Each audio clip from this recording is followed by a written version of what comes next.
Hello and welcome back to study with Saurabh YouTube channel. आज के इस वीडियो में हम बीपीएससी एईडीओ के लिए जो 100 मोस्ट एक्सपेक्टेड क्वेश्चन जो चल रहा है, जीके एंड जीएस की जो प्रैक्टिस सीरीज चल रही है, उसका ये सेट नंबर 3 है। इस सीरीज में हम 100 क्वेश्चंस है उनको डिस्कस करते हैं, लेकिन उन क्वेश्चनों को हम पार्ट वाइज डिस्कस करते हैं। और ये हम पार्ट 1 जो है उसमें हम जो पहले जो 25 क्वेश्चंस है उनको काफी डिटेल से डिस्कस करते हैं। और ऐसे ही करके एक सेट को कंप्लीट करने में मैं 4 वीडियोस जो है वो लाता हूं, जहां पे काफ़ी डिटेल से क्वेश्चंस हैं उनको एक्सप्लेन जो है वो किया जाता है, और जो भी रिलेटेड फैक्ट्स हैं वो बताए जाते हैं। ऐसे ही हमने सेट 1 और सेट 2 है वो अपलोड कर दिया है। ये सेट नंबर 3 है, तो 4 वीडियोस हैं जिनका प्लेलिस्ट आपको डिस्क्रिप्शन में मिल जाएगा, और उस प्लेलिस्ट में जाके देखिएगा तो वहाँ पे सारी वीडियोस आपको एक जगह पे मिल जाएगी। तो चलिए वीडियो की शुरुआत कर लेते हैं। पहला सवाल हमें मॉडर्न इंडिया से पूछा जा रहा है। जो सब्सिडियरी अलायंस होता है, जिसको सहायक संधि कहते हैं, इस सहायक संधि के बारे में पूछ रहा है कि इसकी क्या विशेषता नहीं है। हमेशा जो नहीं शब्द होता है, सही गलत, इन सब पे ध्यान रखना होता है। तो सहायक संधि ब्रिटिश जो सरकार है उसके द्वारा भारत में इम्प्लीमेंट किया गया था। तो उसी से रिलेटेड ये क्वेश्चन है। तो पहला जो पूछा जा रहा है कि देसी रियासतों को एक ब्रिटिश रेजिमेंट रखना होता था। तो ये सही है, सहायक संधि यही होता ही था कि देसी जो रियासतें होती थी, नेटिव जो स्टेट्स होते थे, उनको अपने खर्च पर जो ब्रिटिश सेना है वो रखना होता था। और ये सहायक संधि होता क्या है ना कि एक व्यक्ति ए है और एक व्यक्ति बी है। अब आपको जरूरत पड़ा बी को तो आप बी को हेल्प कर दिए, बी ए को जरूरत पड़ा तो ए जो है वो बी जो है वो ए को हेल्प कर दिया। तो मतलब एक दूसरे की आपको हेल्प करना है, चाहे वो किसी भी तरह से हो। एक दूसरे की हेल्प करना है। आप पे कोई आक्रमण होता है तो हम आपको बचाएंगे, हम पे कोई होता है तो आप हमको बचाएंगे। कोई भी समस्याएं हम में आती है हमारे राज्य में तो आप हमको हमेशा जो है वो प्रोटेक्ट करने के लिए तत्पर होंगे। यही सहायक संधि की जो है वो मतलब होता है। लेकिन भारत में इस सहायक संधि का मतलब काफी डिफरेंट हुआ था। इसमें भारत के जो नेटिव स्टेट्स हैं उनको ये जबरदस्ती करवाया जाता था, और उनको ये सप्रेस किया जाता था। इससे सहायक संधि से उनको जो है वो सप्रेस किया जाता था। तो ये एक इंटरनल एडमिनिस्ट्रेशन का एक तरीका था अंग्रेजों का, जिसको लाया किसने था? तो लाया था डुप्ले ने। जो फ्रांसीसी डुप्ले था उसने इसको इंट्रोड्यूस किया था। लेकिन इसको सबसे ज्यादा यूज किसने किया? तो सबसे ज्यादा इसको जो यूज किया था वो अंग्रेजों ने किया था। ठीक है, तो पहला तो कि देसी रियासतों को एक ब्रिटिश रेजिमेंट रखना है, ये तो सही हो जाएगा। दूसरा है कि देसी रियासतों को आंतरिक शासन जो है वो कंपनी के अधीन होगा। उसका जो इंटरनल एडमिनिस्ट्रेशन है वो नेटिव स्टेट का वो अंडर कंपनी होगा, तो ये नहीं था। इसमें होता क्या है? इसमें होता है कि आपके जो एक्सटर्नल अफेयर होते हैं ना, एक्सटर्नल अफेयर्स जो आपके होते हैं, विदेश से संबंधित जो भी मामला होता है, जैसे आपको किसी दूसरे जो स्टेट्स हैं उनसे युद्ध लड़ना है, वॉर करना है, व्यापार करना है, तो इस सब का जो बोलते हैं वो एक्सटर्नल अफेयर कहा जाता है। जैसे हमारे यहाँ एक्सटर्नल अफेयर मिनिस्ट्री होती है ना, तो वैसे उस समय एक्सटर्नल अफेयर होता था। एक्सटर्नल अफेयर का मामला ब्रिटिश के अधीन हुआ करता था, ना कि इंटरनल। तो दूसरा तो गलत हो गया।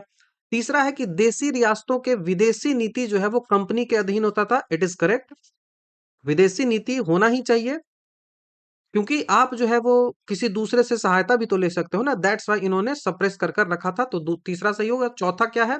तो कंपनी की सेना का जो खर्च है ना वो रियासतें ही उठाती थी। मैंने बताया ना, रियासतें ही उठाती थी। तो इससे फायदा क्या हुआ कंपनी को? कंपनी को फायदा हुआ कि बिना पैसे के उसे एक बढ़िया सेना मिली, एक बहुत अच्छी जो सेना है वो मिल गई थी उसको, वो भी बिना पैसे के।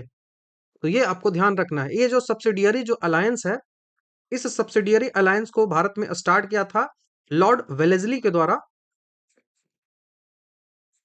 वेलेस्ली है उसके द्वारा 1798 में इसको स्टार्ट किया गया था। और पहला जो सहायक संधि को स्वीकार करने वाला जो राज्य था वो हैदराबाद था। वो हैदराबाद था। कब स्वीकार किया था? तो हैदराबाद ने 1798 में इसको जो है वो एक्सेप्ट किया था। ये आपको ध्यान रखना है। पहला आपको हैदराबाद याद रखना है, बहुत ज्यादा इंपॉर्टेंट है। लेकिन यदि कभी भी आपसे पूछा जाए कि आंशिक रूप से पहली बार, आंशिक रूप से पहली बार किसने इसको जो है वो अपनाया था इस सहायक संधि को, तो ऑफिशियली तो नहीं, लेकिन आंशिक रूप से 1765 में ही, 1765 में ही बक्सर के युद्ध के बाद ही सीधा जो अवध था ना, अवध जो था वहां वहां पे इसने जो है वो सहायक संधि को अपनाया था, ब्रिटिश सेना को अपने पास जो है वो रखा था। तो लेकिन ऑफिशियल स्टार्ट की बात करते हैं ना, तो वो 1798 में होता है। और पहला जो है वो हैदराबाद होता है, पहला जो है वो हैदराबाद होता है। ऐसे सवाल जो है वो बार बार पूछे जाते हैं, दैट्स वाई आपको याद रखना है। दूसरा जो है वो मैसूर होता है, मैसूर जो है वो 1799 में होता है। तीसरा जो होता है वो तंजौर होता है, तंजौर जो होता है वो भी 1799 में ही होता है। ये तीनों जो है वो एग्जामिनेशन में पूछे गए हैं। चौथे की हम बात करें, जो जो पूछा जाता है वो ज्यादा इंपॉर्टेंट है, जैसे अवध। अवध ने सबसे पहले तो 1765 में ही इसको अपना लिया था, लेकिन वो आंशिक था। लेकिन ऑफिशियली जो कहते हैं ना अपनाना, वो अवध ने 1801 में अपनाया था। ये सवाल जो है वो डेट के साथ आपको पूछा जाएगा, तो ईयर आपको याद रखना है। पांचवें नंबर की जो बात आती है वो पेशवा आता है। पेशवा ने कब अपनाया था इसको? तो पेशवाओं ने इसको 1802 में अपनाया था, 1802 पेशवा। ठीक है। उसके बाद जो भोंसले है, ये नहीं पूछा जाता उतना, 1803 में। सिंधिया जो है वो 1804 में। ये सब उतना ज्यादा नहीं पूछा जाता। सवाल ये पूछा जाएगा आपसे ना कि हैदराबाद का जो उस समय निजाम था कौन था? हैदराबाद का निजाम कहा जाता है, तो हैदराबाद का निजाम था वो निजाम ही अली, उसका नाम ही था निजाम अली। उसका नाम ही था क्या? उसका नाम ही था निजाम अली। ये आपको ध्यान रखना है। सवाल एक पूछा गया है कि किसने सहायक संधि को स्वीकार नहीं किया था? किसने सहायक संधि को एक्सेप्ट जो है वो नहीं किया था? तो ये सवाल जब भी आपसे पूछा जाए तो याद रखना है कि होलकर ने कभी नहीं किया था।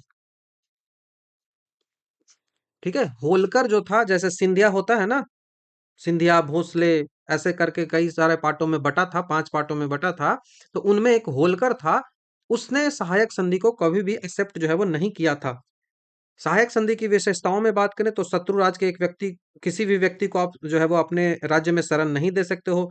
कंपनी के अनुमति के बिना आप राज्य जो है वो युद्ध नहीं लड़ सकता, कोई भी संधि नहीं कर सकता, कोई भी मित्रता नहीं कर सकता।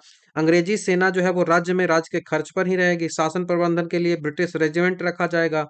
शासन के आंतरिक जो शासन है उसमें हस्तक्षेप वो नहीं करेगा, लेकिन एक्सटर्नल अफेयर में करेगा। यही पूरा जो है वो सहायक संधि कहलाता है। और इसको सबसे पहले किसने स्टार्ट किया था? स्टार्टेड बाई कौन होगा? तो डुप्ले ने इसको सोचा था।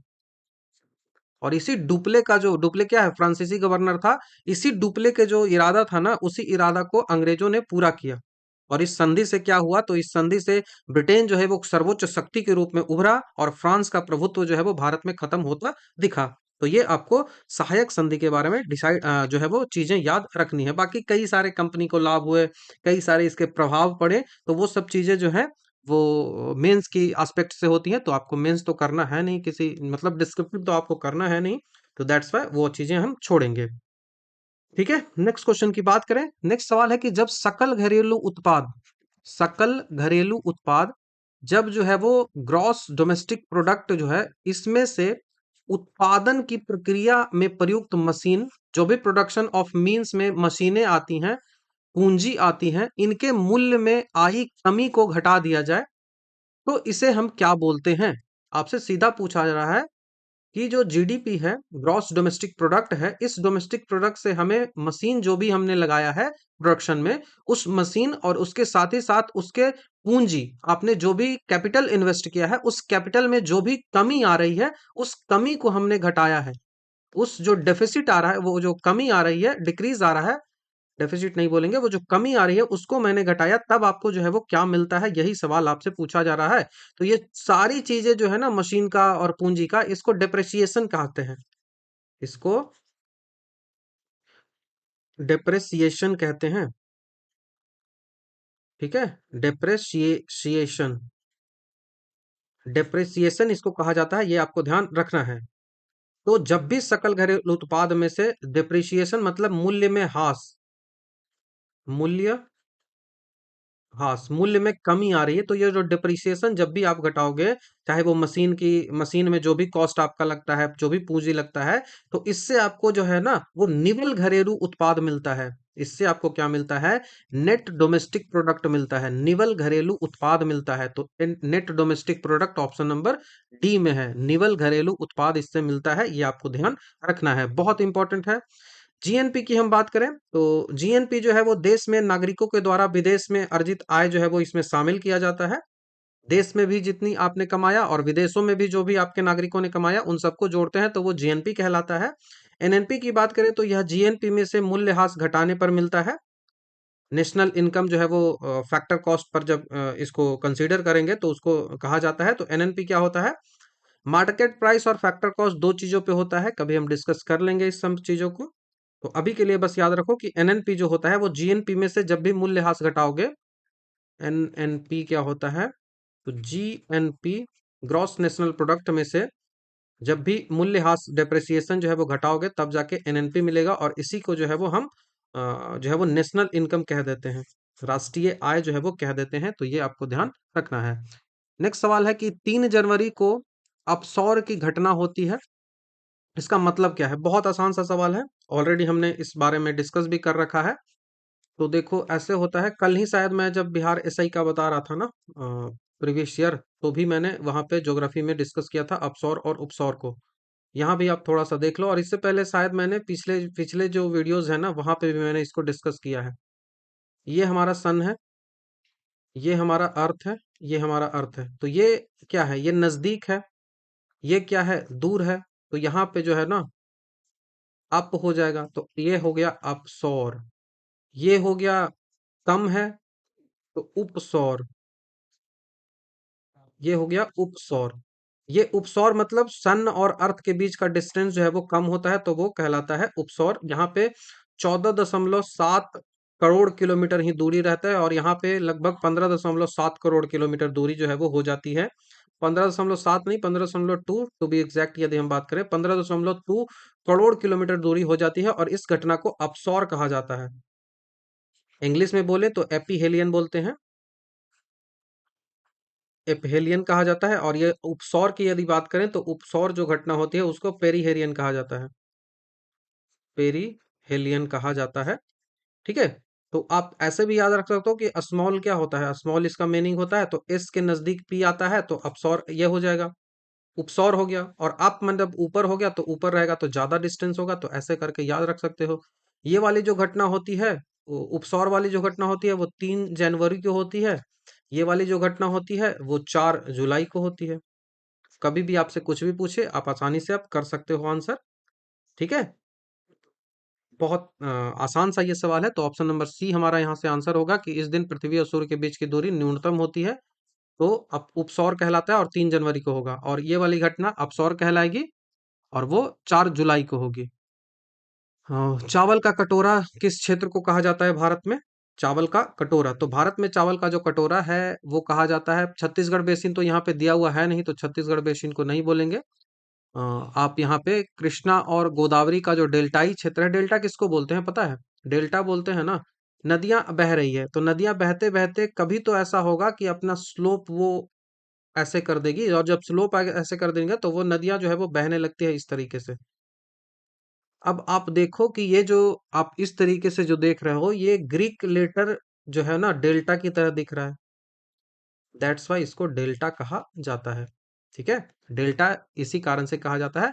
तो कृष्णा और गोदावरी का जो डेल्टा का क्षेत्र है उसको हम भारत में चावल का कटोरा है उसके रूप में जानते हैं, राइस बॉल ऑफ इंडिया के रूप में जानते हैं। और ये कहाँ है? तो ये आंध्र प्रदेश में है। आंध्रा का जो क्षेत्र है उस आंध्र प्रदेश में ये माना जाता है। ठीक है। और छत्तीसगढ़ में भी धान का कटोरा है, लेकिन छत्तीसगढ़ तो हमको ऑप्शन यहाँ पे है नहीं कहीं, तो छत्तीसगढ़ की जो बेसिन होती है ना वहां पे भी उसको भी धान कटोरा कहा जाता है। Already I have discussed it. उसके बाद याद रखें कि जो इंटरनेशनल राइस रिसर्च इंस्टीट्यूट है, इंटरनेशनल राइस रिसर्च इंस्टीट्यूट जो है वो कहाँ है? तो वो फिलीपींस की जो मनीला राजधानी है ना वहां पे है। ठीक है। तो ये मनीला। और भारत में चावल अनुसंधान संस्थान की जब बात कर ले तो भारत में कटक में है। अब कटक है कहाँ? तो कटक उड़ीसा में है, और यहीं पे सुभाष चंद्र बोस का जन्म हुआ था। कटक में उड़ीसा, वहां पे हुआ था। कभी भी कंफ्यूज मत होइएगा, सुभाष चंद्र बोस का जन्म जो है वो कोलकाता में नहीं होता। आलू बोर्ड के बारे में जब भी आपसे पूछा जाए तो शिमला बताइएगा। क्वेश्चन ये आलू बोर्ड वाला पूछा गया है, तो यहाँ से ऑप्शन नंबर बी हो जाएगा। 5वां नंबर सवाल की बात करें, निम्नलिखित में से किस समाचार पत्र पर वर्नाकुलर प्रेस एक्ट के तहत कार्रवाई की गई थी? देखो, वर्नाकुलर मतलब होता है आपके जो देसी लैंग्वेजेस होती है ना, उनको वर्नाकुल बोल जाता है। तो वर्नाकुलर प्रेस एक्ट लगा दिया गया था अंग्रेजों के द्वारा, क्योंकि कई सारी क्रांतिकारी गतिविधियां उस समय हो रही थी। दैट्स व्हाई अंग्रेजों को उससे बचना था। तो उससे बचने के लिए उन्होंने क्या कहा कि जो भी प्रेस होती है ना, जो भी प्रेस होती हैं, इन प्रेसों में जो भी देसी भाषा में छापी जाती हैं, उनको हम रोक देंगे। तो यही वर्नाकुलर प्रेस एक्ट था। इस कारण से ही आपने देखा होगा कि एक जो अखबार था वो रातों रात अपने को इंग्लिश में बदल लिया था। आप मुझे कमेंट में बता सकते हो। बाकी यहाँ के हिसाब से कार्रवाई किस पे की गई थी, तो वो भारत मिहिर पे की गई थी। ऑप्शन नंबर बी यहाँ से आंसर होगा, भारत मिहिर। वर्नाकुलर जो प्रेस एक्ट है वो कब आया था? तो 19 बोल रहा हूँ, 1878 में आया था। 1878 में आया था, और इसके तहत सोम प्रकाश, भरत मिहिर, इन सब जो अखबार है ना, इन पर जो है वो सेंसरशिप लगा दी गई थी। सोम प्रकाश और भरत मिहिर पर सेंसरशिप जो है वो लगा दी गई थी। यह जो एक्ट था, इसका मुख्य उद्देश्य था कि भारतीय भाषाओं के जो भी समाचार पत्र होते हैं, जो भी सरकार की आलोचना करते हैं, उनको दबाना। पायोनियर की हम बात करें तो पायोनियर जो है वो एक अंग्रेजी अखबार था, जो कि गवर्नमेंट है, ब्रिटिश गवर्नमेंट है, उसको सपोर्ट करता था। और मैंने बताया कि अमृत बाजार जो पत्रिका है वो रातों रात अपने को बंगाली से बदलकर अंग्रेजी में कन्वर्ट कर लिया था, ताकि इस एक्ट से उसको बचाया जा सके।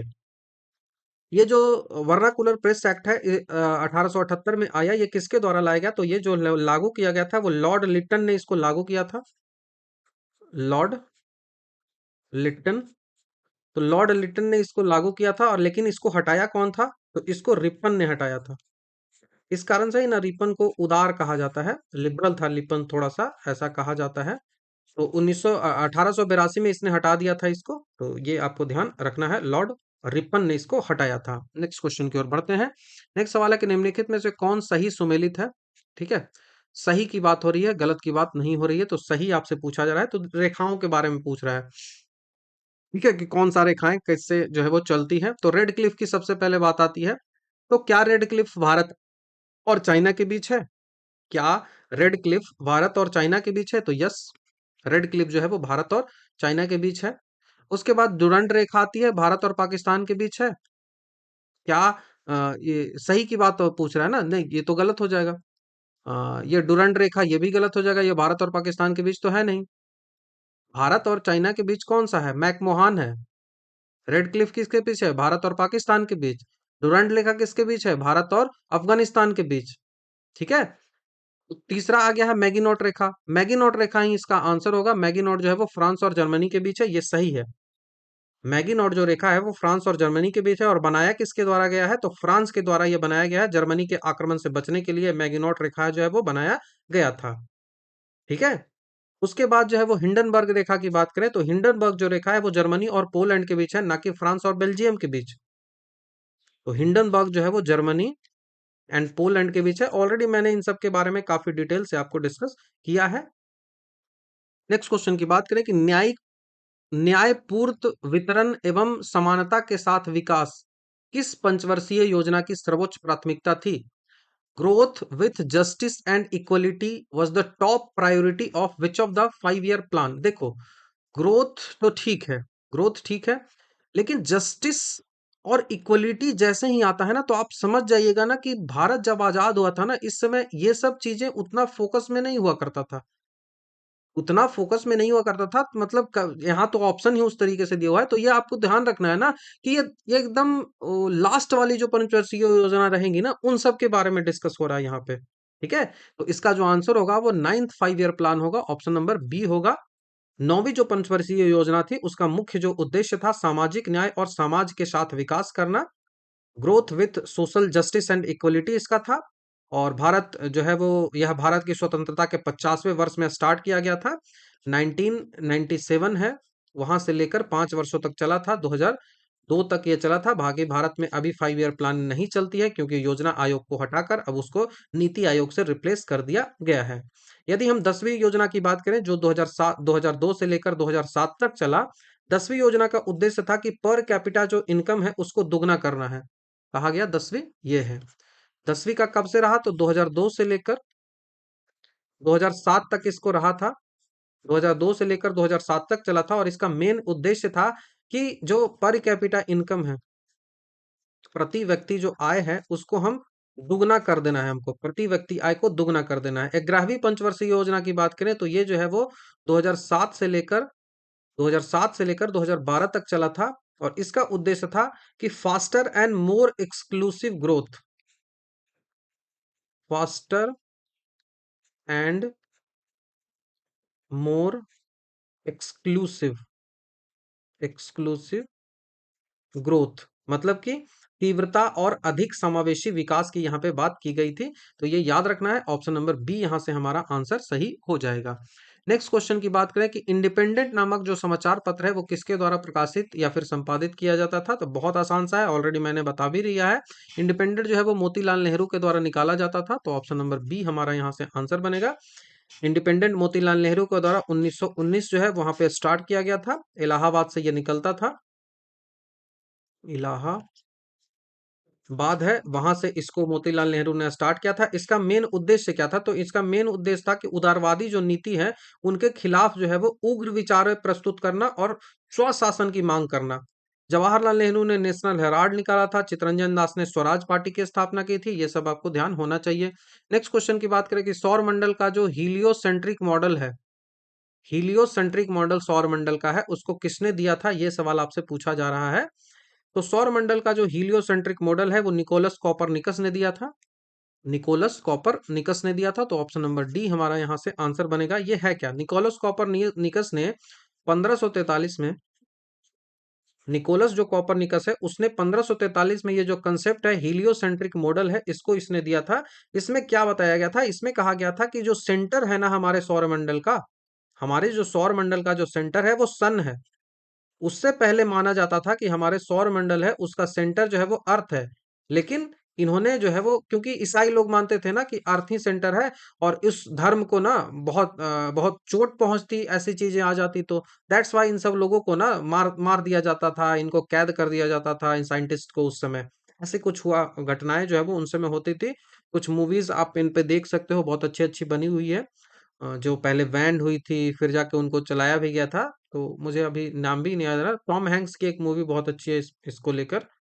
अ, ठीक है, नेक्स्ट क्वेश्चन हम देखते हैं। कॉपरनिकस ये हो गया। तो आपको केपलर के बारे में बात करें तो केपलर ने जो लॉ ऑफ प्लेनेटरी मोशन को दिया है, ग्रह का गति नियम है, वो किसने दिया है, तो केपलर ने दिया है। और गैलीलियो ने अपने दूरबीन का आविष्कार किया था और कॉपरनिकस के सिद्धांत को प्रूफ किया था। कॉपरनिकस ने तो ये तो बोल दिया था, लेकिन उसको प्रूफ किसने किया, तो गैलीलियो ने अपने दूरबीन से उसको देखा और बताया, तो ऑप्शन नंबर डी यहाँ से हमको आंसर बनेगा।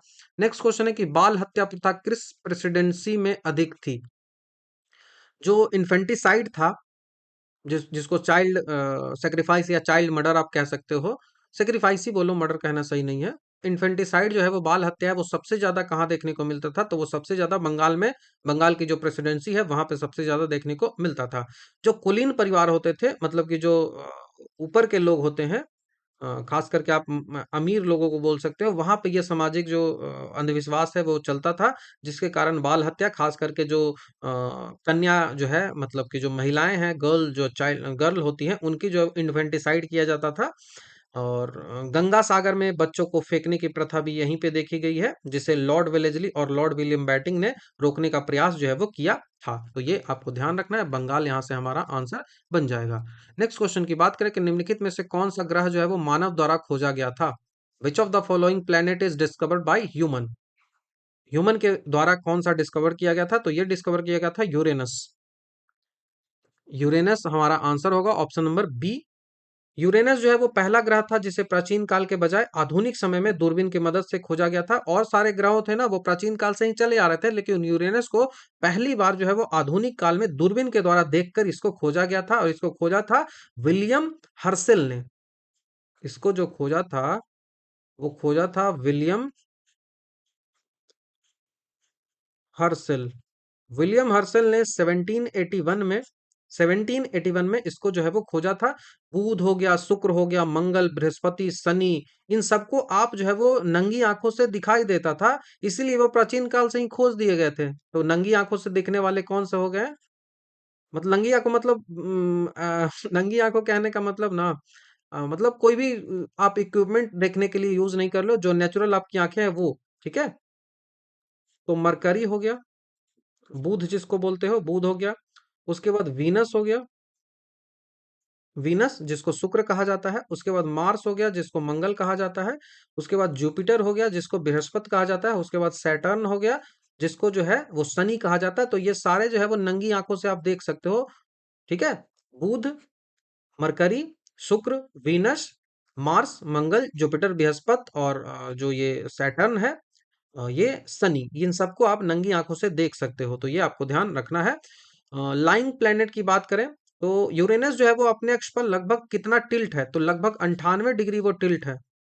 98 डिग्री जो है वो टिल्ट है यूरेनस। दैट्स वाई इसको हम कहते हैं कि ये लेइंग प्लेनेट है, लाइंग प्लेनेट, सोया हुआ। ठीक है, लेटा हुआ या फिर सोया हुआ प्लेनेट है।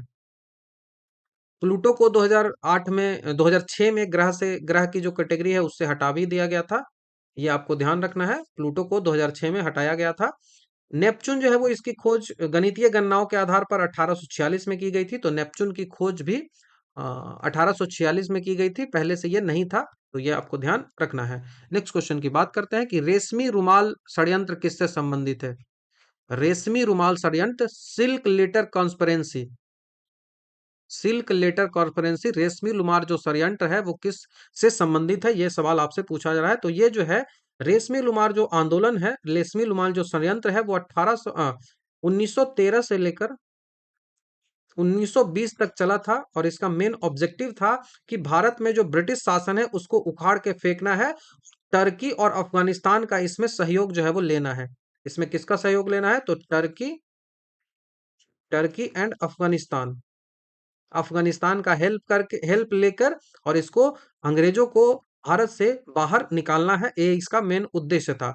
और इसको चलाया किसने था, तो इसको मौलवी उबैदुल्ला सिंधी और मोहम्मद हसन देवबंदी ने रेशमी कपड़ा पर जो है वो गुप्त संदेश लिखते थे। अपना जो है वो इनक्रिप्टेड लेटर लिखते थे, और जिससे अंग्रेजों ने पकड़ लिया था। तो इस कारण से इसको रेशमी रुमाल कंस्पिरेसी जो है वो कहा जाता है। तो ये कौन लिखता था, तो मौलवी, मौलवी उबैदुल्लाह सिंधी। तो मौलवी उबैदुल्लाह सिंधी कहाँ है, ऑप्शन नंबर बी हमारा यहाँ से आंसर बनेगा। और इसके साथ ही साथ महमूद हसन देवबंदी भी था। तो वो तो ऑप्शन में है नहीं, तो इसके साथ आप ये भी याद रख लो, दूसरा नंबर पे कभी वो नाम ना रहे तो हसन बंदी आपको याद रखना है। महमूद, महमूद हसन देवबंदी, महमूद हसन देवबंदी आपको ध्यान रखना है। दोनों को कब हुआ था, तो 1913 से 20 हुआ क्या था, तो टर्की और अफगानिस्तान की हेल्प लेना था अंग्रेजों को भगाने के लिए। और इसको अंग्रेजों ने, और इसमें क्या करते थे, तो वो तो सूती कपड़े पे अपना जो है वो मैसेज लिखकर भेजते थे, और इसको अंग्रेजों ने पकड़ लिया था। तो इसी को रेशमी रुमाल षड्यंत्र जो है वो कहा जाता है। नेक्स्ट क्वेश्चन की बात करें कि निम्नलिखित में से कौन सा स्तनधारी वर्ग के अंतर्गत जो है वो नहीं आता है।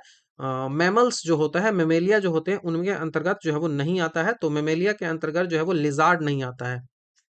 ठीक है, लिजार्ड नहीं आता है, ये याद रखना है। लिजार्ड को सिप्टिली कहा जाता है, ये जो है वो लिजार्ड इसमें नहीं आता। लिजार्ड किस में आएगा, लिजार्ड जो है वो रेंगने वाला है, तो ये रेप्टाइल आएगा। ठीक है, ये रेप्टाइल आएगा। लिजार्ड जो है वो रेप्टाइल में आता है। सरीसृप सरीसृप अंडे देते हैं। ठीक है, हमेशा याद ध्यान रखिएगा कि रेप्टाइल जो होते हैं वो क्या देते हैं, तो एग देते हैं। रेप्टाइल जो है वो एग देते हैं, और कोल्ड ब्लडेड ये होते हैं। रेप्टाइल जो होते हैं वो उनका ब्लड जो होता है वो कोल्ड ब्लडेड होते हैं। ठीक है, वो कोल्ड ब्लडेड होते हैं। आपको ये पता है कि कोल्ड ब्लड और वार्म ब्लड का मतलब क्या होता है, गर्म खून और ठंडा खून का मतलब क्या होता है।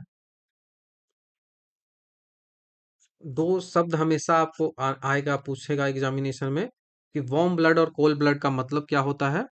देखो, कोल्ड ब्लड जब भी आपको कहा जाए तो कोल्ड ब्लड का मतलब होता है कि ऐसे जानवर या फिर कोई ऐसा एनिमल, ऐसे एनिमल्स जो कि उसका जो बॉडी टेम्परेचर होता है ना, उसका जो बॉडी टेम्परेचर होता है उसको एक्सटर्नल जो इन्वायरमेंट होता है, एक्सटर्नल जो इन्वायरमेंट होता है वो उसको इफेक्ट करता है। वो उसको इफेक्ट करता है, उसके अनुसार उसके बॉडी का जो टेम्परेचर है वो घटते बढ़ता रहता है। लेकिन वार्म ब्लडेड जो होता है वो एक्सटर्नल एनवायरनमेंट से कोई भी उसको नहीं होता है, उस वो अपना जो बॉडी का टेम्परेचर होता है, बॉडी टेम्परेचर जो होता है वो हमेशा मेंटेन करके रखता है। जैसे हमारा हमारा ह्यूमन बॉडी है, उसका बॉडी टेम्परेचर क्या बढ़ते घटते रहता है? नहीं, हमारा बॉडी का टेम्परेचर हमेशा 37 डिग्री सेल्सियस होता ही है। 37 दशमलव कुछ होता है, शायद मुझे याद नहीं आ रहा 37 दशमलव कितना, लेकिन 37 होता है। फ़ारेनहाइट में बात करें तो 98 होता है ना? सेम चीज़ है, 37-98 जो भी कह लो। तो हमारा बॉडी का टेम्परेचर हमेशा कांस्टेंट होता है, तो यही वार्म ब्लडेड होता है। और जो कांस्टेंट नहीं होता है, जो एनवायरनमेंट से बदलते रहता है, उनको क्लोड कोल्ड ब्लडेड कहते हैं, और रेप्टाइल जो है वो कोल्ड ब्लडेड होता है। मैमल्स जो होते हैं जिनमें चूहा, बिल्ली, गिलहरी ये सब आते हैं, इसी मैमल्स में आप देख लो जो है वो मैमल्स में चमगादड़ आता है। इन सब का सबसे बेस्ट जो आपको पहचानने का तरीका मैं बता देता हूँ, कैसे पहचानना है। तो पहला तो वो बच्चा देता है, अंडा नहीं देता है। दूसरा, उनके बाह्य कान होते हैं, आप देखते हो ईयर पिन्ना आपका होता है, कान बाहर से दिखता है, तो बाह्य कान होते हैं। उसके बाद उनमें जो है वो मेमोरी ग्लैंड्स होते हैं, मतलब वो अपने बच्चे को दूध पिलाते हैं, तो दुग्ध ग्रंथियां उनमें होती है। ऐसे करके आप पहचान सकते हो इनको। नेक्स्ट क्वेश्चन की ओर बढ़ते हैं। असहयोग आंदोलन के लिए प्रस्ताव किस कांग्रेस अधिवेशन में पारित किया गया था? बहुत अच्छा सा सवाल है, बहुत आसान सा भी सवाल है। तो ये जो अधिवेशन है वो नागपुर अधिवेशन में हुआ था। ऑप्शन नंबर सी हमारा यहाँ से आंसर बनेगा, सितंबर 1920 में। सितंबर 1920 में नागपुर जो कलकत्ता में एक विशेष अधिवेशन होता है, जहां पे लाला लाजपत राय की अध्यक्षता में असहयोग आंदोलन प्रस्ताव जो है वो रखा जाता है। तो ये सितंबर में जो अधिवेशन हो रहा है, ये क्या है? ये एक विशेष अधिवेशन है। ये जो है वो एक विशेष अधिवेशन है, जो कि कहाँ हो रहा है? ये सितंबर 1920 में हो रहा है। कहाँ हो रहा है? तो ये कलकत्ता में हो रहा है। ये कलकत्ता में हो रहा है। इसके जो है वो किसके द्वारा? तो लाला लाजपत राय की अध्यक्षता में, लाला लाजपत राय हैं, उनकी अध्यक्षता में ये जो प्रस्ताव है असहयोग आंदोलन का, ये रखा जाता है। और इसको ऑफिशियली एक्सेप्ट कब किया जाता है? तो दिसंबर 1920 में, जब इनका ऑफिशियल इंडियन नेशनल कांग्रेस का ऑफिशियल जब अधिवेशन होता है, जो हर साल इसी समय होता है, तो इस नागपुर अधिवेशन में ही इसको जो है वो पारित कर दिया गया था पूर्णतः। इस नागपुर अधिवेशन में जो अध्यक्षता की हम बात करें तो सी विजय राघवाचारी ने किया था। सी विजया राघवाचारी ने इसकी अध्यक्षता की थी, और यहीं पे जो ये पारित किया गया था। ठीक है, तो नागपुर अधिवेशन आपको ध्यान रखना है। बाकी जब भी आपसे पास पूछा जाए, क्वेश्चन में जब भी पूछा जाए कि पारित जो किया गया है, पास्ड कब किया गया था, पास कब किया गया था, तो पास जब भी बोलेगा तो नागपुर आपको देना है। ठीक है, और आधिकारिक तौर पर ये नागपुर अधिवेशन में पास हुआ था, लेकिन कहाँ पे पहली बार प्रेजेंट किया गया था? तो सितंबर 1920 में। बाकी सवाल आपको कैसा पूछता है ये निर्भर करता है कि आपका आंसर क्या होगा। अभी कंफ्यूज नहीं करना है, सवाल को हमेशा ध्यान से पढ़िए। क्या है? हमसे पूछा रहा है कि पारित कब हुआ, तो आपको मैंने बताया कि सितंबर 2020 में विशेष अधिवेशन हुआ कलकत्ता में, जहां की अध्यक्षता जो है वो लाला लाजपत राय के द्वारा की गई थी। और यहीं पे पहली बार जो है वो ये प्रस्ताव जो है वो रखा गया, ये रेजोल्यूशन रखा गया महात्मा गांधी के द्वारा। ठीक है, लेकिन इस जो ये जो अधिवेशन है, इस अधिवेशन में ये तो विशेष अधिवेशन था, तो इसके लिए एक ऑफिशियल अधिवेशन आया दिसंबर 1920 में इंडियन नेशनल कांग्रेस का, जो कि नागपुर में हुआ। अब यहीं पे जाके ऑफिशियली जो है ना, वो इसको पारित किया गया। इंडियन नेशनल कांग्रेस का नागपुर अधिवेशन दिसंबर 1920 में हुआ। यहाँ पे जाके ऑफिशियली जो है वो इसको पारित किया गया, और इसके अध्यक्ष जो थे वो राघवाचारी थे, विजया राघवाचारी थे। और ये प्रस्ताव जो है वो असहयोग आंदोलन वाला यहाँ पे किसके द्वारा लाया गया था, रिजोल्यूशन वाला, दिसंबर 1920 में? तो ये लाया गया था आरसी दत्त के द्वारा। दत्त नहीं, आरसी दास, आरसी दास के द्वारा ये लाया गया था प्रस्ताव। ये भी आपको ध्यान रखना है। ये जो दिसंबर 1920 का अधिवेशन है, इसी अधिवेशन में कांग्रेस ने रियासतों के प्रति अपनी जो नीति है उसको घोषित किया था। ठीक है, कांग्रेस की जो रियासतों के प्रति नीति है वो भी यहीं पे घोषित किया गया था, और ये 25वां अधिवेशन था। ठीक है, ये 25वां अधिवेशन था। बाकी असहयोग आंदोलन के बारे में हम काफी डिटेल से चर्चा कर लेंगे। अभी के लिए बस याद रखिएगा कि नागपुर अधिवेशन और जो दिसंबर 1920 का जो दिसंबर 1920 का नागपुर अधिवेशन, और उसके बाद कोलकाता सेशन, ये देखो कोलकाता सेशन जो है वो कब हो गया, तो वो सितंबर 1920 का है। तो इन दोनों में आपको कंफ्यूजन नहीं होना है। पहली बार इसको रखा कहाँ गया था, तो 1920 में। 1920 में इसको, सितंबर 1920 वाला में, कोलकाता अधिवेशन में। लेकिन फुल्ली जो पास बोला जाता है वो नागपुर अधिवेशन में। बाकी ऑलमोस्ट आंसर आपको यही वाला पूछा जाता है, नागपुर अधिवेशन। आप देखना है कि पारित की बात कहाँ पे हो रही है, तो कंफ्यूज नहीं करना है। ठीक है, नेक्स्ट क्वेश्चन की ओर बढ़ते हैं। नेक्स्ट सवाल है कि द्रव्य अवस्था में परिवर्तित हुए बिना अवस्था जो है सीधा जो है वो सॉलिड से गैस कोई बन जाता है, तो उसको क्या बोला जाता है, तो उसको सब्लिमेशन कहा जाता है। ठीक है, सॉलिड, लिक्विड, गैस। तो सीधे सॉलिड से गैस बदल जाता है, जैसे कपूर आप देख लो, सैम्फर जिसको बोलते हैं, तो ये ऊर्ध्वपातन कहा जाता है, सब्लिमेशन कहा जाता है। ठीक है, सब्लिमेशन कहा जाता है। जैसे कपूर, आयोडीन, नेफ्थलीन, ये सब जो है वो नेफ्थलीन के बाद dry ice, solid carbon dioxide, ये सब बदल जाते हैं, तो ये आपको ध्यान रखना है।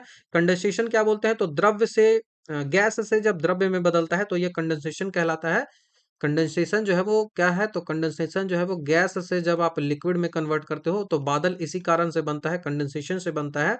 उसके बाद जो है वो वाष्पीकरण की बात करें, इवेपोरेशन की बात करें, तो इवेपोरेशन क्या होता है, तो इवेपोरेशन होता है कि लिक्विड से आप जो है वो गैस में कन्वर्ट हो जाओ। तो इसी इवेपोरेशन से जो है वो वाटर निकलता है पौधों से। ऑक्सीडाइजेशन ऑक्सीडाइजेशन और रिडक्शन तो आपको पता ही है, मैंने काफी डिटेल से इन सब के बारे में चर्चा भी की है। नेक्स्ट क्वेश्चन की बात करें कि निम्नलिखित में से कौन पारिस्थितिकी तंत्र के विषय में सही नहीं है। ठीक है, पारिस्थितिकी तंत्र के विषय में कौन सा सही नहीं है, ये आपसे सवाल पूछा जा रहा है। तो पारिस्थितिकी तंत्र जो है it is a closed system. क्या पारिस्थितिकी तंत्र जो है वो इकोसिस्टम है, क्या ये क्लोज्ड सिस्टम है, तो यही गलत हो जाएगा, ये क्लोज्ड सिस्टम नहीं है। ठीक है, it has its own productivity, तो यस ये सही है, इसकी अपनी प्रोडक्टिविटी जो है वो होती है। दूसरा, कि यह प्राकृतिक संसाधन संसाधन तांत्रिक होता है, तो it is a natural resources system, तो यस ये भी सही है। यह एक कार्यशील इकाई है, तो फंक्शनल यूनिट है, तो ये भी सही है। तो बंद ये नहीं होता, ये कैसा होता है, तो ये ओपन होता है।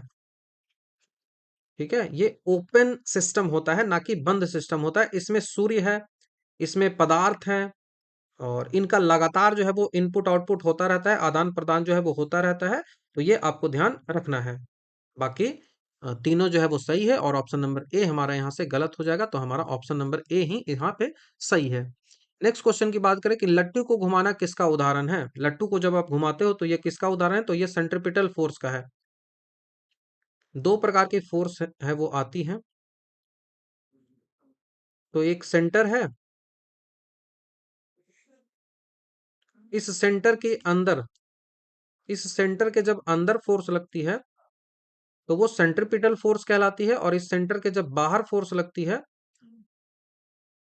इस सेंटर के जब बाहर फोर्स लगती है तो उस फोर्स को सेंट्रीफ्यूगल बोलते हैं। सेंट्रीफ्यूगल फोर्स कहा जाता है, और अंदर वाले को क्या कहा जाता है, तो अंदर वाले को सेंट्रीपिटल फोर्स कहा जाता है। ठीक है, तो लट्टू जब अपने जो उसका अपना जो है वो उसका जो है वो धुरी जिसको एक्सिस बोलते हैं, उस एक्सिस पे जब घूमते हैं तो उसके कण जो है ना वो एक वृत्ताकार पथ पर घूमते हैं, वो एक सर्कुलर पथ पर गति करने लगते हैं।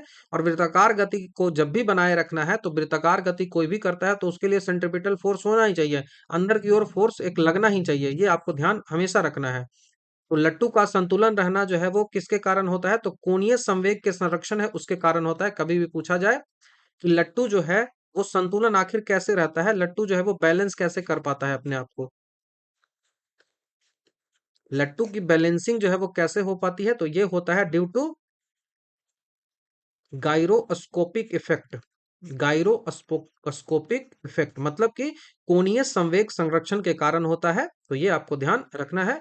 लेकिन यहाँ पे कहीं ये ऑप्शन तो दिया हुआ है नहीं, तो आपको इसी सेंट्रीफ्यूगल सेंट्रीपिटल फोर्स के साथ जाना है, और ऑप्शन नंबर ए हमारा यहाँ से आंसर बनेगा। बाकी जब भी ऑप्शन में गायरोस्कोपिक इफेक्ट दिया जाए तो यही आपका आंसर होगा। लेकिन अक्सर आपको यही जो है वो अभिकेंद्रीय बल ही दिया दिया जाता है, तो ध्यान रखिएगा। बाकी सेंट्रीफ्यूगल के बारे में मैंने बता दिया। इसी से जो सेंट्रीफ्यूगल फोर्स है, इस कारण से आप जो घूमने वाला देखते हो ना, झूला टाइप सा जो देखते हो, वो इसी पे काम करता है। वॉशिंग मशीन इसी पे काम करती है, मक्खन निकालने वाली जो क्रीम होती है वो इसी सेंट्रीफ्यूगल फोर्स पे काम करती है, तो ये सब ध्यान रखिएगा। नेक्स्ट क्वेश्चन की बात करें कि निम्नलिखित में से कौन जो है वो प्रसिद्ध जैविक हॉटस्पॉट है। तो भारत में कितने हॉटस्पॉट्स हैं? तो भारत में 4 हॉटस्पॉट हैं। हॉटस्पॉट का मतलब क्या होता है? तो हॉटस्पॉट का मतलब वो होता है कि जो जहाँ पे फ्लोरा एंड फ्यूना जैव विविधता बहुत ज्यादा है, लेकिन उस जैव विविधता पर खतरा है। दैट्स वाई वो हॉटस्पॉट की कैटेगरी में आता है। ठीक है, हॉटस्पॉट की कैटेगरी में आता है। तो भारत में पश्चिमी घाट हो गया, पूर्वी हिमालय हो गया, इंडो बर्मा रीजन हो गया, सुंडालैंड हो गया, ये 4 जो है वो होते हैं। तो यहाँ पे केवल और केवल पश्चिमी घाट ही दिया हुआ है, तो ऑप्शन नंबर डी ही हमारे यहाँ से आंसर बनेगा। और सुंदरबन जो है वो एक बायोस्फीयर रिजर्व है, लेकिन ये हॉटस्पॉट की सूची में नहीं आता है, तो ये आपको ध्यान रखना है। बाकी हॉटस्पॉट क्या होता है मैंने आपको बता रखा है। नेक्स्ट क्वेश्चन की बात करते हैं कि किसी अभिक्रिया में भाग लेने वाले पदार्थ को क्या बोलते हैं? देखो, कोई भी रिएक्शन होता है, तो मान लो कि ये हाइड्रोजन है। ये हाइड्रोजन जो है वो ऑक्सीजन से रिएक्शन कर रहा है, और इस हाइड्रो ऑक्सीजन से रिएक्शन करने के बाद ये क्या बना रहा है? वाटर बना रहा है। ये वाटर, तो ये जो आप देख रहे हो ना, ये जो आप देख रहे हो ये प्रोडक्ट कहलाता है। ये जो है वो प्रोडक्ट कहलाता है, और ये जो है वो रिएक्टेंट कहलाते हैं। ये रिएक्टेंट्स कहलाते हैं। एक दो दो तो होंगे ही, दो या दो से अधिक ही हमेशा होगा। तो रिएक्टेंट होता है और ये प्रोडक्ट होता है, ये आपको ध्यान रखना है। जो नया पदार्थ बनता है वो प्रोडक्ट होता है। बाकी ऑक्सीडाइजेशन और रिडक्शन तो इसमें होते ही रहते हैं। तो हमसे क्या पूछा रहा है कि अभिक्रिया में भाग लेने वाले पदार्थ, अभिक्रिया में जो पदार्थ भाग ले रहे हैं, तो रिएक्टेंट ही तो भाग ले रहे हैं ना। तो रिएक्टेंट इसका आंसर होगा। बाकी इसको बैलेंस करना हमेशा जरूरी होता है, क्योंकि बैलेंसिंग जरूरी होता है। हमेशा मॉलिक्यूल जो है वो सेम होना चाहिए। तो देखो क्यों बैलेंस नहीं है। यहाँ पे हाइड्रोजन के 2 मॉलिक्यूल्स हैं, लेकिन यहाँ पे हाइड्रोजन के 2 मॉलिक्यूल्स हैं। यहाँ पे ऑक्सीजन के 2 मॉलिक्यूल्स हैं, लेकिन ऑक्सीजन के यहाँ पे कितने हैं? यहाँ पे ऑक्सीजन के कितने हैं? तो यहाँ पे ऑक्सीजन के एक ही है, लेकिन यहाँ पे 2 है, तो इसको 2 बनाना पड़ेगा। इसको 2 बनाना पड़ेगा। तो इसको जैसे ही 2 बनाओगे तो देखो कि हाइड्रोजन का भी 2 हो गया। हाइड्रोजन का 2 दूना 4 मॉलिक्यूल हो गया, और यहाँ पे 2 ही है, तो यहाँ पे भी 2 बनाना पड़ेगा।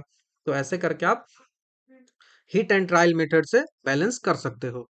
नेक्स्ट सवाल की बात करें कि किस चक्र के संचालन में सौर विकिरण की महत्वपूर्ण भूमिका होती है? कौन सा चक्र है उसको संचालित जब करना है? तो वाटर चक्र में सौर विकिरण बहुत ज्यादा जरूरी होता है। ऑप्शन नंबर बी हमारा आंसर हो गया। हाइड्रोलॉजिकल जो साइकिल होता है उसको पूरी करने के लिए सोलर एनर्जी बहुत ज्यादा जरूरी होती है। सूर्य की गर्मी से ही महासागर और जो जलाशय हैं उनके पानी जो है वो एवोपरेट करते हैं, और इसी से बादल बनते हैं, और तभी जाकर वर्षा होती है। तो इस सौर विकिरण है वो बहुत जरूरी है, किसके लिए? वाटर साइकिल के लिए। आई थिंक ऑलरेडी यहाँ भी ये जो डिस्कस मैंने कर रखा है। ये क्वेश्चन भी आई थिंक मैंने पिछले ही सेट में बताया है कि गौतम बुद्ध ने संघ में भिक्षु और जो स्त्रियां हैं उनके प्रवेश की अनुमति कहाँ दी थी? तो बहुत आसान सा सवाल है, ये वैशाली में दिया था। ऑप्शन नंबर ए हमारा आंसर हो जाएगा। वो भी किसके कहने पे? आनंद के कहने पे। आनंद और उपाली नाम के 2 शिष्य थे इनके। तो आनंद जो है उसके कहने पे वैशाली में ही जो है वो महिलाओं को एंट्री दिया था, और पहली महिला जो संघ में घुसी थी वो उसकी मौसी ही थी। महाप्रजापति गौतमी ही थी। यह याद रखना। श्रावस्ती में इन्होंने सर्वाधिक उपदेश दिया था, पूछा जाता है। और पावापुरी में महावीर का डेथ हुआ था, यह भी पूछा जाता है। तो महावीर जैन धर्म से संबंधित है। नेक्स्ट क्वेश्चन की ओर बढ़ते हैं। वास्तविक वस्तु का हमेशा सीधा प्रतिबिंब बनाने वाला दर्पण कौन सा है? कोई भी रियल ऑब्जेक्ट है, उस रियल ऑब्जेक्ट का हमेशा हमको इरेक्ट इमेज ही बनाना है, हमेशा हमको सीधा इमेज ही बनाना है। तो उसके लिए कौन सा इमेज आपको चाहिए? तो प्लेन और कॉन्वेक्स चाहिए। प्लेन और कॉन्वेक्स, ये कॉनकेव है, प्लेन एंड कॉन्वेक्स चाहिए। प्लेन एंड कॉन्वेक्स चाहिए, तो ऑप्शन नंबर डी हमारा यहाँ से आंसर बनेगा। समतल दर्पण जो होता है वो वर्चुअल और इरेक्ट प्रतिबिंब बनाता है। प्लेन मिरर जो होता है वो कैसा? अ, देखो मिरर के बारे में, PLANE। प्लेन मिरर की बात करें तो ये इमेज कैसा बनाएगा? ये वर्चुअल बनाएगा, आभासी बनाएगा। ये वर्चुअल इमेज बनाएगा, उसी के साथ साथ हमेशा सीधा इमेज बनाएगा। ठीक है, सीधा इमेज बनाएगा। जैसे देख रहे हो उसी तरह से उल्टा वो नहीं बनाएगा। तो सीधा को हमें इरेक्ट यहाँ पे कहा जाता है। इरेक्ट यहाँ पे कहा जाता है। ठीक है, तो ये सीधा बनाएगा। तो उसके बाद मैंने कहा कि कॉन्वेक्स लेंस, कॉन्वेक्स मिरर मतलब कि उत्तल दर्पण। उत्तल दर्पण की बात करें तो उत्तल दर्पण क्या बनाता है? तो ये वर्चुअल बनाता है। उत्तल दर्पण वर्चुअल बनाता है, उसके से साथ साथ सीधा बनाता है। ठीक है, उसी के साथ साथ सीधा बनाता है, और सीधा के साथ साथ डिमिनिश्ड बनाता है। डिमिनिश्ड मतलब छोटा बनाता है, जैसा वस्तु था उससे छोटा बनाएगा। तो ये डिमिनिश्ड बनाएगा।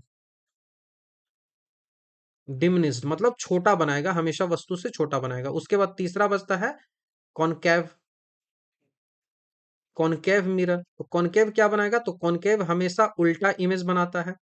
ठीक है, यह उल्टा प्रतिबिंब बनाता है। तो ये आपको ध्यान रखना है, ये हमेशा उल्टा इमेज बना देगा। तो हमसे पूछा क्या रहा है कि हमसे पूछ रहा है कि सीधा बनना चाहिए और हमेशा सीधा बनना चाहिए, और वस्तु का हमेशा सीधा और प्रतिबिंब जो है वो बनना चाहिए। तो सीधा वर्चुअल किस में बनेगा, प्लेन में बनेगा और कॉन्वेक्स में बनेगा। प्लेन और कॉन्वेक्स, देखो आंसर प्लेन और कॉन्वेक्स ही है। नेक्स्ट क्वेश्चन की ओर बढ़ते हैं। भारत के किस क्षेत्र में सर्वाधिक दैनिक तापांतर आपको देखने को मिलता है? तापांतर मतलब टेम्परेचर सबसे ज्यादा ज्यादा देखने को कहाँ मिलेगा? तो डिजर्टी रीजन में मिलेगा, क्योंकि बालू बहुत जल्दी गर्म होता है और बहुत जल्दी ठंडा होता है। ठीक है, बालू बहुत जल्दी गर्म होता है और बहुत जल्दी ठंडा होता है। दैट्स वाई दिन के टेम्परेचर जो है वो 50 डिग्री पहुंच जाएगा और रात में जो टेम्परेचर है वो -20 डिग्री पहुंच जाएगा। तो डिजर्ट जो रीजन होता है वहां पे ये तापांतर बहुत ज्यादा देखने को मिलता है। तो डायूरनल टेम्परेचर रेंज जो होता है वो यहाँ पे बहुत ज्यादा देखने को मिलता है। जैसे भारत में राजस्थान में ये चीजें आपको देखने को मिलेगी। जैसे तटीय क्षेत्र केरल अंडमान निकोबार है, यहाँ पे नमी के कारण तापमान में लगभग डिफरेंस जो है वो नहीं मिलता है। क्यों? क्योंकि वाटर जो है ना, वाटर जो है वो देरी से गर्म भी होता है और देरी से ठंडा भी होता है। दैट्स वाई यहाँ पे टेम्परेचर डिफरेंस एकदम नहीं मिलता है। आपको 5 से 10 डिग्री के आसपास ही टेम्परेचर डिफरेंस मिलेगा, उससे ज्यादा यहाँ पे नहीं मिलेगा। तो तटीय क्षेत्र के बारे में ये आपको ध्यान रखना है, पूछ लिया भी जाता है। आई थिंक एएसओ में पूछा भी गया है। पौधे का कौन सा हिस्सा पानी और खनिज के परिवहन के लिए सक्षम बनाता है? कौन है? जाइलम है, फ्लोएम है। तो जाइलम यहाँ पे आंसर हो गया, फ्लोएम तो है भी नहीं आंसर में। तो ऑप्शन नंबर सी। ठीक है, ऑप्शन नंबर सी, जाइलम एक कनेक्टिव टिश्यू है। ठीक है, जाइलम एक कनेक्टिव टिश्यू है और यह जो है वो पौधे में वाटर और खनिज लवण को जड़ों तक पहुंचाता है। फ्लोएम की बात करें तो फ्लोएम फूड को पहुंचाता है, फूड को पहुंचाता है, ये आपको ध्यान रखना है। तो ठीक है, जाइलम जल, जल से जाइलम याद रख लो, फाइलम आपको पता है ये सब चीजें। नेक्स्ट क्वेश्चन की ओर बढ़ते हैं। कौन सी भूकंप तरंगे सबसे अधिक विनाशकारी होती है, सबसे अधिक डिस्ट्रक्टिव कौन सी होती है? ये ऑलरेडी मैंने इस बारे में आपको डिस्कस भी किया है कि एल जो तरंगे होती हैं, एल, पी और एस, तीन टाइप की तरंगे तरंगे होती हैं। देखो मैं पूरा आपको बता देता हूँ।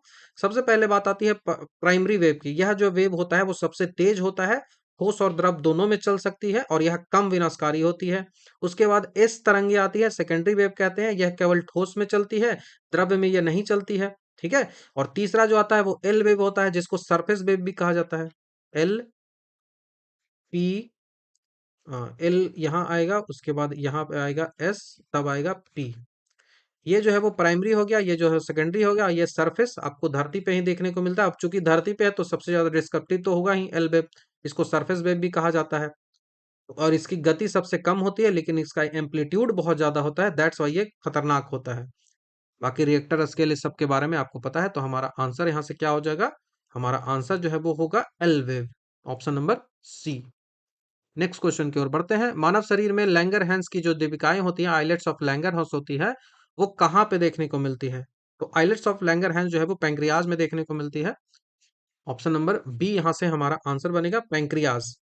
पैंक्रियाज में ये मिलता है। ये पैंक्रियाज में बीटा सेल होता है, इस बीटा सेल से इंसुलिन निकलता है और इसी इंसुलिन का काम होता है ग्लूकोज को ग्लाइकोजन में कन्वर्ट करना। ये इंसुलिन यदि खराब हो जाए, कमी हो जाए, तो ग्लूकोज की मात्रा आपके बॉडी में बढ़ जाती है और उसी को डायबिटीज मिलेटस कहा जाता है। ये जो लैंगरहैंस की दीपिकाएं होती है वो मिक्स ग्लैंड होती है। सब कुछ मैंने पिछले ही सेट्स में आपको बता रखा है। तो ऑप्शन नंबर बी हमारा यहाँ से आंसर बनेगा। नेक्स्ट क्वेश्चन की ओर बढ़ते हैं। निम्नलिखित में से कौन सा सुमेलित है? तो रेड क्लिफ, ये ऑलरेडी रिपीटेड क्वेश्चन है, मैंने बता रखा है इसको। इनमें से किस इनमें से किस योगदान के लिए एडवर्ड जेनर जो है वो इंपॉर्टेंट है?